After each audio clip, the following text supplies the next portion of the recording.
This JTV News Update is brought to you by Flow. This is JTV News Update. I'm Kathy Richards. This morning we have the distinct pleasure of being able to meet and greet the world's only 4 times heavyweight champion, Mr. Evander Holyfield. We are delighted to be here to meet with His Excellency Premier, along with Evander Holyfield, the world's only 4-time heavyweight boxing champion. Doesn't need any introduction. We have been praying for the last 4 months for the victims of Hurricane Irma.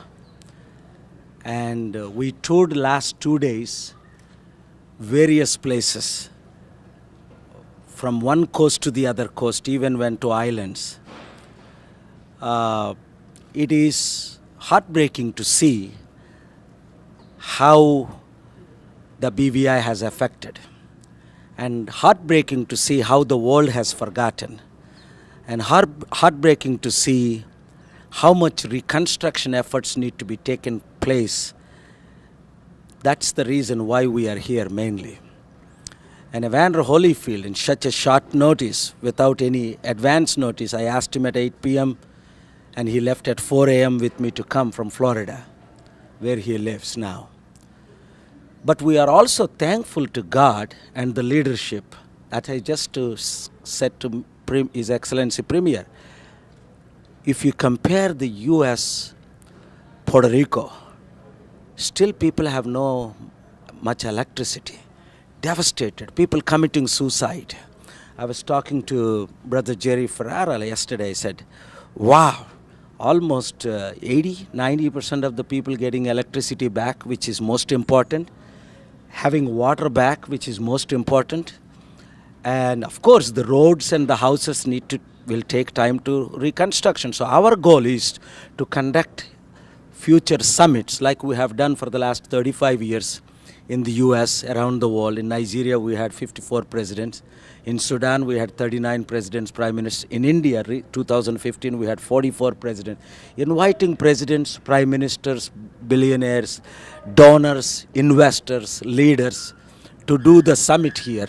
That's what our vision we communicated to Premier. He was very delighted. And I invited him April 14th, 15th to go to India for our Global Peace Rally. And I think he has accepted the invitation. Evander Holyfield, please ask him.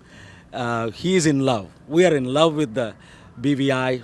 People have been so loving, friendly, hospitable. I don't have enough words to say. All we can say is, Lord, help us, unite us, bring us together, restore on all our efforts, especially the investment. Cash rules in all matters. Where there is no money, it's hard to rebuild an island like this when it's been damaged so badly, houses and roads and buildings and offices. And even though after 4 months, and still a lot more need to be done. And I'll be speaking to President Trump also. I'm on his advisory team and friend since 2002. I'll be speaking to other people that I know with the help of the Premier and his office. God bless you. Pastor Paul, before we go on to Evander, how did you get to hear about the story of the British Virgin Islands? Oh my goodness, it's a long story. My friend Carl, who owns a Buck Island here, 20 years ago told me before he ever owned an island that he loves there is a place called BVI.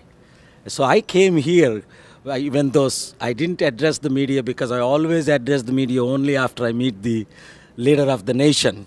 So that's why last few times when I came and secretly left, but not addressed the media in a short visit. But now the more I come here, the more I see, and now the Buck Island could be used in a supernatural way to host the actual vision, the incredible leaders of the world, like Evander Holyfield. Imagine, the highest paid celebrity until Mayweather took his place. I was right there, the second biggest fight with Mike Tyson, taking part of his body, here. And 97 and $35 million fight. I said, Evander, I know people pay you millions to go around, but come. So he has taken 4 days of his time to be here, and he'll be here in the days to come. This is how people like Angelina Jolie, Oprah Winfrey, Quincy Jones, so many other people, Evander saw in our summit in Rome and various summits. It is so wonderful to involve the spiritual leaders, all 7 major religious, political leaders, business leaders, and celebrities come together, and you see God's grace. Okay. Evander, before I ask to see the ear, why did you make that conscious decision to come along with Pastor Paul to the British Virgin Islands? Well, you know, when I came up, I came up poor. I'm who I am because I was given the opportunity. So when it's all said and done, people have to come together to make this world a better place. Okay, and what is your impressions so far of the British Virgin Islands? Well, it's a beautiful place. You know, people. It's all about the people. And when people come together, then the city the country become a better place.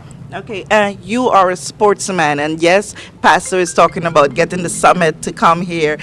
What about promoting sporting activities like bringing the young boxers together to give them a little bout or so when you get here again?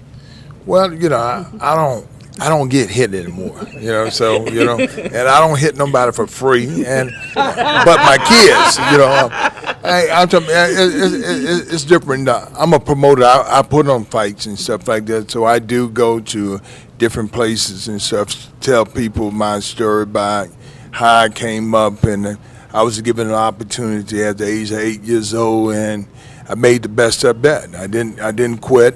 And I became the world champion in 20 years. And like I said, but if they would have told me it's going to take 20 years, I probably wouldn't have done it. You would have turned the other ears? Yeah. So what is that one thing that you're taking away with you from the British Virgin Islands? Well, this is a very beautiful place, and it's opportunities. And I feel that a lot of time when things are down, you got more room to grow. And so I think that's what the purpose is in life. Opportunities. Okay, we heard that you were on the pulpits of some churches this weekend. Tell us a little teeny bit about your spiritual side. Well, that's who I am. I'm a Christian, and my mom said, listen, follow direction, don't quit. These are the 3 things in life. And you know, when everything fails, you know, better hold on to Jesus. Don't ever let him go. Hold on tight. Thank you so much. Yes.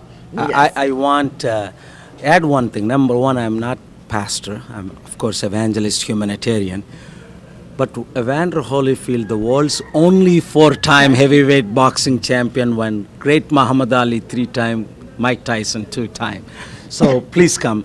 Let the premier speak. This is so important. Good morning. I want to say how grateful I am that Dr. Paul was able to come to visit BVI. I'm particularly more sad he was able to have Evander Holyfield with him. I know that both of these gentlemen are men of God, men of Christ, and I know they're very concerned about what has happened here in the BVI. And I also know that as a result of their visit, there'll be more interest internationally on what can be done to assist the BVI in the recovery process. We are, as everybody knows, we had a very severe hurricane, etc., etc. We are doing what we can do and what we must do to recover the BVI, as we said, to build better, stronger, and greener. And we need all the assistance we can get. Apart from the loans and grants, etc., from the UK and other places, we need the international community to work with us to recover. Okay, there was a brief talk about having a summit here. Could you give us a little more insight to the possibilities of this? I'm not sure if you know Mr. Carl Snyson, but he owns Buck Island, and one of his original ideas is that world leaders can meet at that place that is built on Buck Island to discuss issues between nations and, in fact, promote peace around the world. I think that is part of the vision that Dr. Paul has as well. Okay. How so far is the recovery at this stage, and having such people come forward to help in some way in the British Virgin Islands? It has been wonderful to see the kind of response, international response. Many people, individuals and organizations are continuing to contribute to recovery, and I'm eternally grateful to what they've been doing. Any specific word at this time, Premier? We don't get to catch you that very often. Any special word to the people of the British Virgin Islands at this time? We have developed a recovery plan, a draft plan. It is not a complete plan because we had to put something on paper for discussions with everybody in the community. As a result of those discussions, which have been done already, we will have a complete plan with input from all the people in the community. And we know once everybody is involved, then that plan can go forward, and we'll be able to rebuild, as we say, better, stronger, and greener. With this JTV News Update, Kathy Richards.